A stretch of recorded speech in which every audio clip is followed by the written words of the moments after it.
Hola, ¿cómo están? En Chile se han implementado leyes con medidas consideradas como represivas, especialmente en el ámbito de seguridad. Bajo ese pretexto, el gobierno ha abierto la puerta a una persecución y un retroceso en los derechos civiles y también humanos. La pregunta es ¿por qué y bajo qué intereses? Hoy en el mapa, Chile y las leyes represivas de Gabriel Boric. Bienvenidos.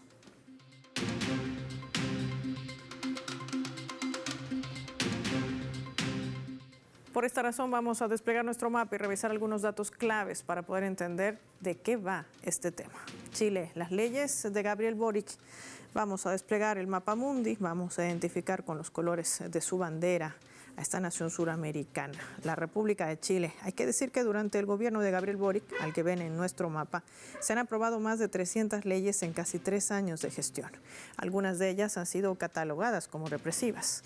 Vamos a mencionar una de ellas, Nain Retamal, que amplía las facultades de carabineros en el uso de armas de fuego, permitiéndoles utilizar en defensa propia o de terceros ante una agresión ilegítima. Esto ha generado grandes críticas centrándose en que la ley debería disminuir también los estándares para el uso de la fuerza letal.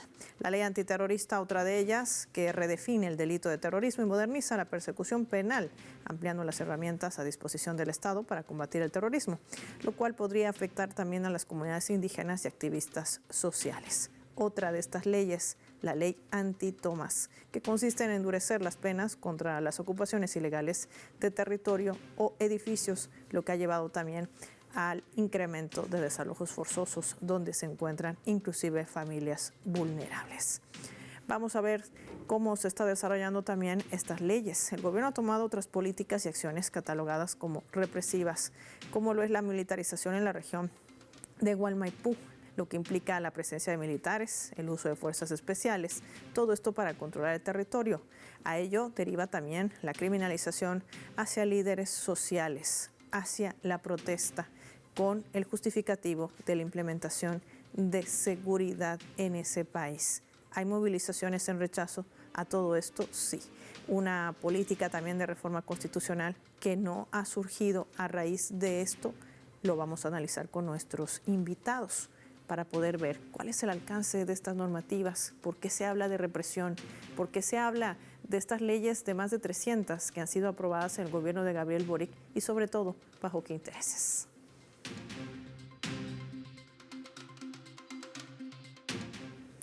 Hemos invitado a un experto, a un abogado. Nos acompaña desde Chile Gustavo Burgos, director de la revista También El Porteño. Qué placer tenerlo en el mapa. Gracias por su tiempo para Telesur. Bienvenido. Un gusto, Paola. Un gusto estar también en la pantalla de Telesur. Gustavo, veíamos en nuestro mapa más de 300 normativas, 300 leyes aprobadas en casi 3 años de gestión del presidente Gabriel Boric, pero muchas de ellas pareciera atentatorias contra derechos civiles, contra derechos humanos. La gran pregunta es, ¿cuál es la diferencia de una normativa que precautela estos principios fundamentales constitucionales y una ley represiva? ¿A qué se refiere?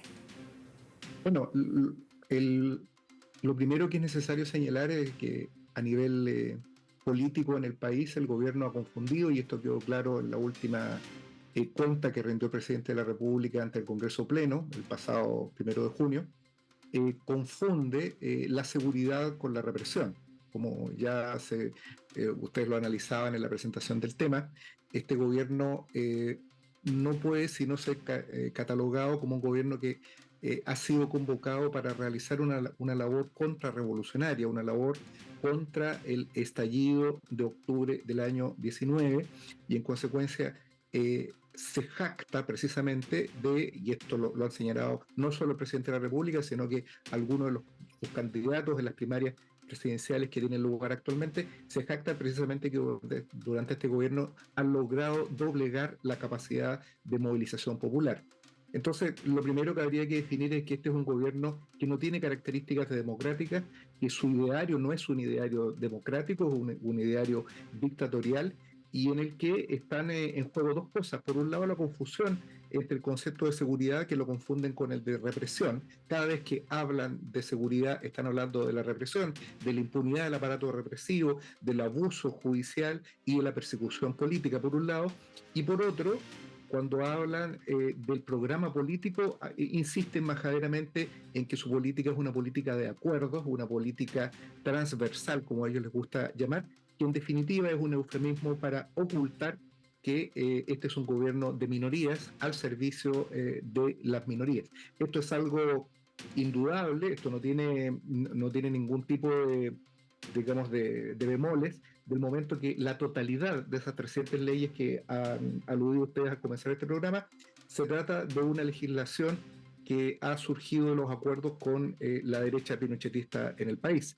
Tanto en lo económico, que ha sido una legislación de frondoso fortalecimiento y de subvención al gran capital financiero y al capital imperialista, como también desde el punto de vista de los derechos sociales, que se han visto amagados, como por ejemplo la cacareada ley de las 40 horas, que es una ley de flexibilización laboral que proviene de la cantera legislativa del expresidente Piñera. De tal suerte que la batería legislativa de este gobierno es identificable perfectamente como la de un gobierno de derecha. Y para terminar finalmente, en lo concerniente a la legislación represiva, entiendo que son, al menos así lo dijo el presidente en su última cuenta, más de 60 60 normas que apuntan a flexibilizar y a fortalecer el aparato represivo, que es lo que ellos llaman seguridad, estableciendo como la escandalosa ley Naim Retamal, que no tiene parangón en el mundo, creo que Israel es el único país, que establece una presunción de legitimidad al accionar policial, lo que le permite a la policía, por ejemplo, en el caso de que actúen y den muerto a una persona, comience la investigación sin que siquiera sean considerados imputados, vale decir, se invierte la carga probatoria y es la víctima la que tiene que sostener contra el Estado la responsabilidad penal que pudiese desprenderse del accionar de un accionar policial abusivo. Esto es en sí mismo un acto violatorio de los derechos humanos, por ejemplo, ¿no? Sí, y en esto, Gustavo, cuando tú nos precisas y nos dices que son más de 60 leyes que ha aprobado el gobierno de Gabriel Boric, pactado con esa derecha pinochetista, ¿estamos abriendo esa posibilidad o tú me confirmarás si entonces en Chile hay presos políticos con estas normativas que son legales para un gobierno, aprobadas por su Congreso, promulgadas por su presidente? ¿Ese es el escenario de Chile?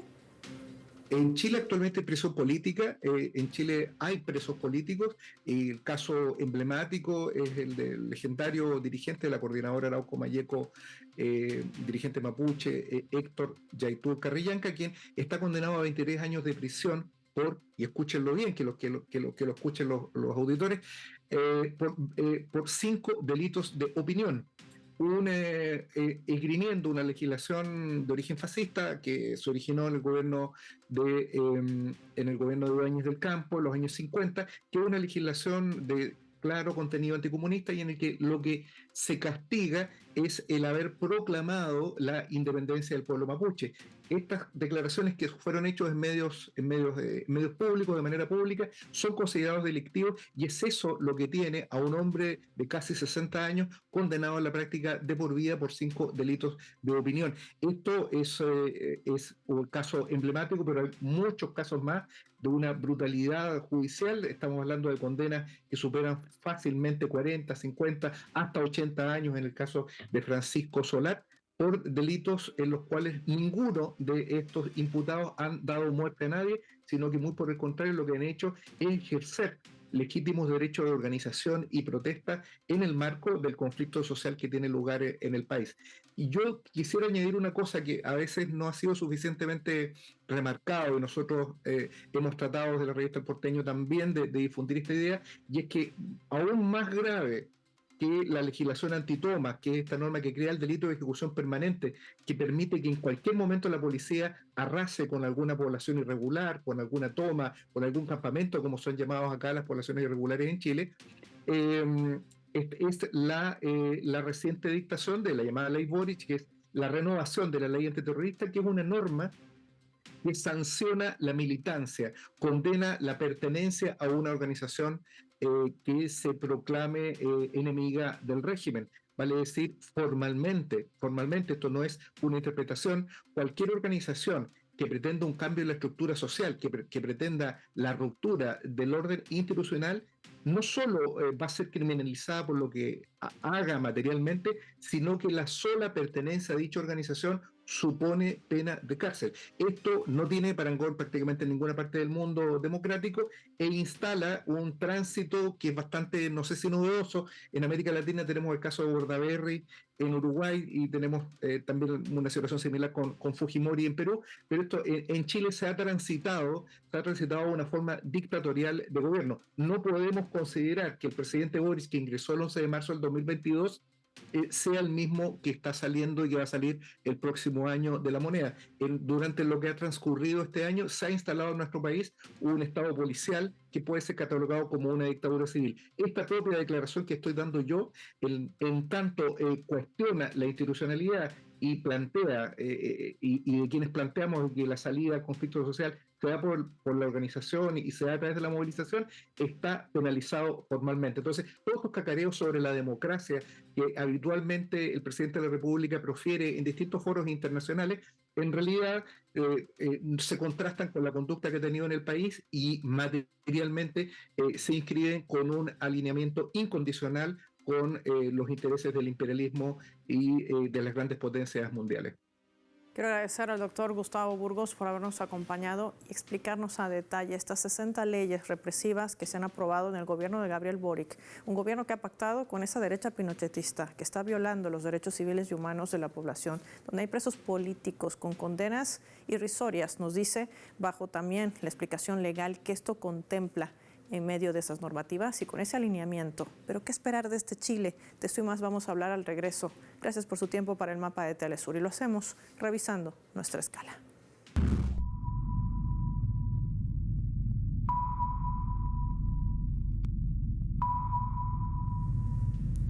Esta vez a través del portal web que está titulando de la siguiente manera: 4 verdades, 2 mentiras y 2 imprecisiones y 2 puntos sin concluir. Este es un repaso de la última cuenta pública que ha vertido el presidente Gabriel Boric. Es última cuenta pública del presidente de Chile que realizó una serie de anuncios y afirmaciones sobre los avances de su gobierno. Ante esto, varios medios de comunicación, en este caso específico Fact Check, realizó un análisis del discurso del mandatario detallando como una información falsa lo siguiente: la conexión directa al aeropuerto vía metro. El presidente afirmaba que Chile será el primer país de Sudamérica en contar con una conexión directa de metro hacia un aeropuerto, refiriéndose a la extensión de la línea 7 del metro de Santiago hasta la terminal aérea. Sin embargo, esta declaración ha sido clasificada como falsa. Centros comunitarios de cuidado, decía Boric. Fact Check categorizó como falsa la declaración referida a la implementación de centros comunitarios. A haber habilitado más de 100 centros comunitarios de cuidado en todo el país, dijo el presidente, y a la fecha solo hay tan solo 26. Migración irregular, una de las afirmaciones destacadas también durante su discurso. El gobierno ha tenido un descenso del 48% en la migración irregular, aseguraba el mandatario. Frente a esto, han calificado que esta declaración estaba incompleta, ya que son cifras de la Policía de Investigación. La reducción real entre el 2022, cuando se comenzaba el mandato de Boric, y el 2024 fue del 45.67%. Así han ido analizando cada una de las puestas sobre la mesa que ha hecho en esta rendición de cuentas, porque ya Gabriel Boric culmina su mandato y Chile se alista para las elecciones. Ya volvemos.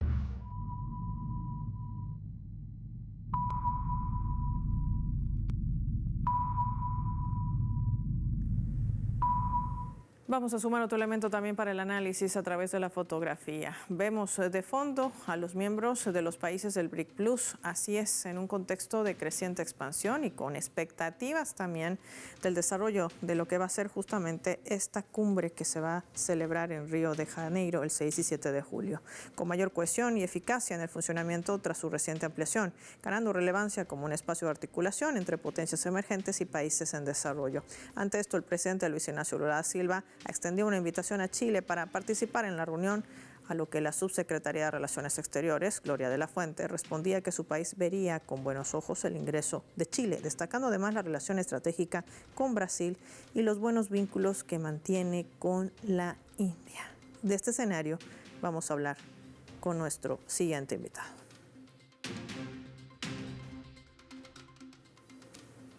Nos acompaña en directo también desde Chile, periodista Hugo Guzmán con nosotros. Gracias por su tiempo para Telesur, bienvenido al Mapa. Gracias, muchas gracias por esta invitación.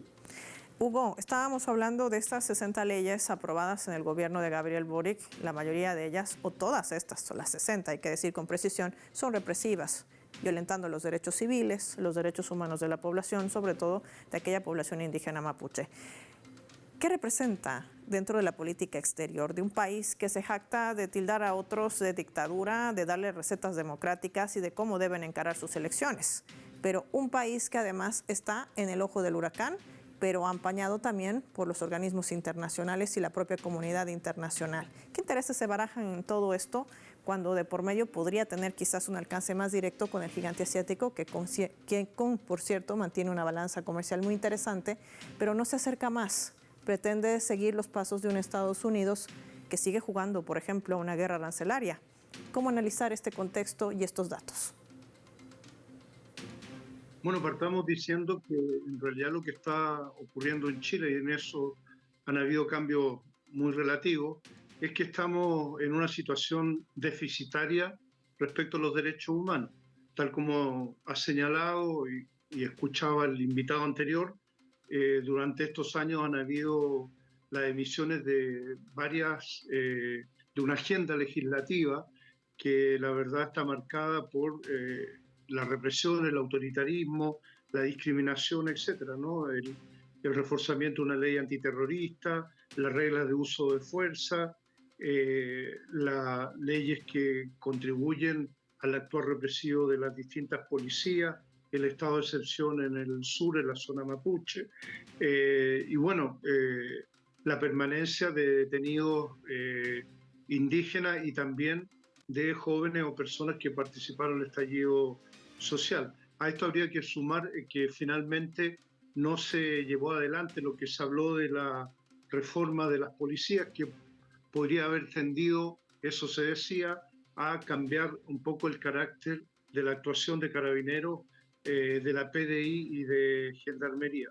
Entonces estamos en una situación, como decía, deficitaria en términos de derechos humanos, donde básicamente quienes están siendo perjudicados son las fuerzas populares, el pueblo mapuche, los estudiantes, las mujeres y bueno, los activistas políticos de izquierda. Eso es lo que te podría señalar en ese contexto. Ahora, claro, en relación a eso llevado al terreno internacional, obviamente que ahí uno podría observar que hay una incoherencia respecto a los planteamientos que hace el gobierno chileno a nivel internacional en materia de derechos humanos con estos déficits internos, que agregaría además que hay un plan de búsqueda de más de 1.000 detenidos desaparecidos que realmente no se ha visto resultados concretos. Ahora, cuando tú dices que todo esto podría influir o influye directamente en esa política internacional, digo yo, política exterior que implementa el gobierno de Gabriel Boric, ¿qué impacto va a tener para este país que además se alista para ir a elecciones? Si se ha catalogado al gobierno de Gabriel Boric como un gobierno de derecha, ¿qué le espera dentro de quienes se postulan hoy a la presidencia de ese país? Bueno, quisiera partir primero con la cuestión de política internacional. Hay por ejemplo, el gobierno de Gabriel Boric es un aliado del gobierno de Ucrania. Le ha dado su respaldo al gobierno ucraniano, por poner un ejemplo que tiene que ver con un conflicto muy determinante, una guerra muy determinante hoy en el escenario mundial. Eso ha tenido también una repercusión interna y se ve que ha calificado de dictadura al gobierno de Venezuela, ha cuestionado al gobierno de Nicaragua, mantiene silencio y algunos niveles de crítica respecto a Cuba. Entonces, obviamente que está, pudiéramos decir, el actual gobierno chileno ha estado más alineado en varios aspectos a la política estadounidense. Ahora, en el plano interno, bueno, lo que viene con las elecciones y estos temas que estamos hablando, te podría señalar que, en primer lugar, está perdiendo un electorado de izquierda, está perdiendo un electorado social popular respecto a estas políticas. La senadora Fabiola Campillay, que es una legisladora ciega producto del ataque de la policía, decidió cerrar todo diálogo y todo vínculo con el gobierno de Gabriel Boric porque dijo ha habido un incumplimiento respecto a promesas de justicia en el caso de violaciones de derechos humanos, específicamente relacionado con lo que fue la revuelta social de 2019.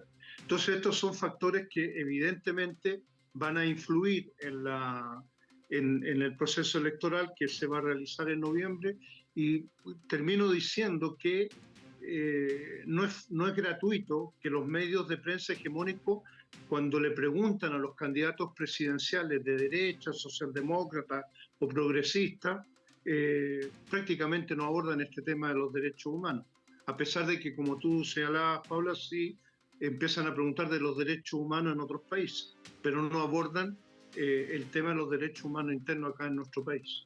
Es un poco para tener claridad en el mapa en torno a cómo se manejan también aquellos intereses a través de poderes fácticos y de la mano de los grandes medios de comunicación. Hugo, me gustaría compartir contigo esta leyenda. Cuando el presidente Boric hacía su rendición de cuenta pública, sentenciaba esto. Quiero que nos expliques un poquito qué significa. Veamos.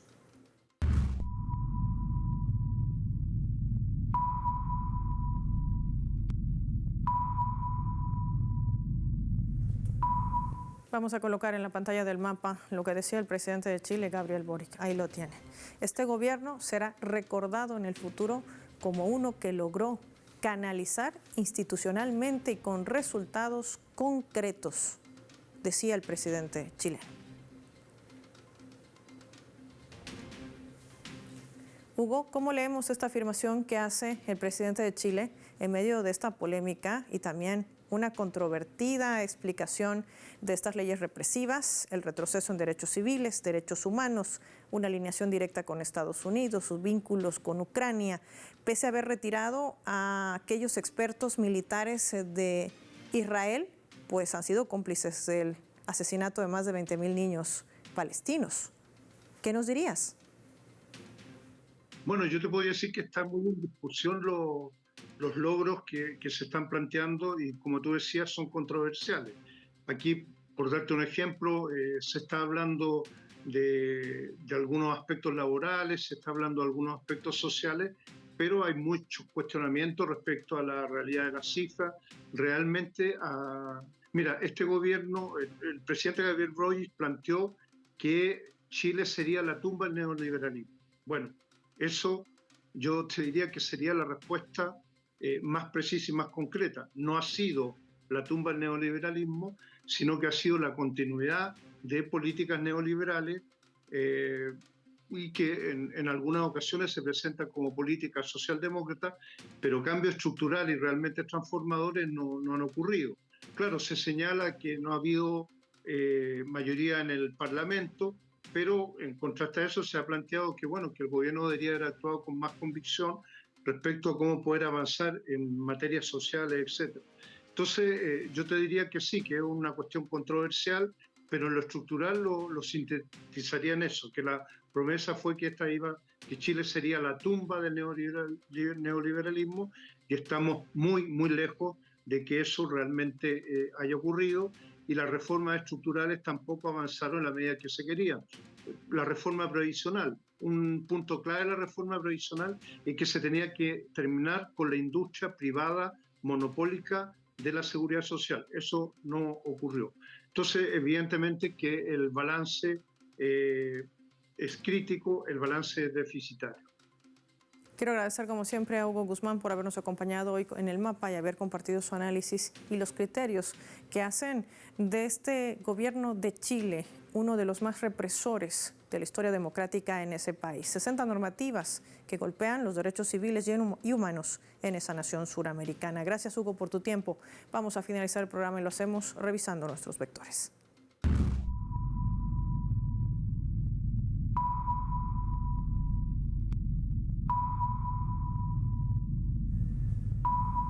Nuestro radar en el mapa hoy nos refleja las 3 claves sobre este tema. 1. Leyes represivas. El gobierno de Gabriel Boric es el que más leyes represivas ha impulsado, más de 60, bajo el pretexto de imprimir seguridad, cuando lo único que ha instaurado ha sido generar un gobierno que ha blindado la impunidad, derivando a que Chile en pleno siglo XXI tenga presos políticos. Es un retroceso para los derechos civiles y humanos. 2. Política exterior. Por estas razones, la política exterior de Gabriel Boric a la cabeza del gobierno chileno, que se mueve en función del oportunismo político, esa alineación innegable con Estados Unidos y con Ucrania y con la Alemania nazi, incluso hoy con el propio Israel, que aunque haya decidido retirar a militares chilenos, asesores de Tel Aviv, no deja de ser corresponsable de la masacre de más de 20.000 niños inocentes en Palestina. 3. BRICS Plus. Y Chile, que en vez de mirar hacia el futuro y expandirse de la mano de China, con quien ya tiene una balanza comercial, pero que podría verse mucho más ampliada y sobre todo si tomar en cuenta que el gigante asiático podría aportar mucho más al desarrollo de ese país austral y no condicionada a una administración como la de Donald Trump, que prefiere seguir jugando a su guerra arancelaria.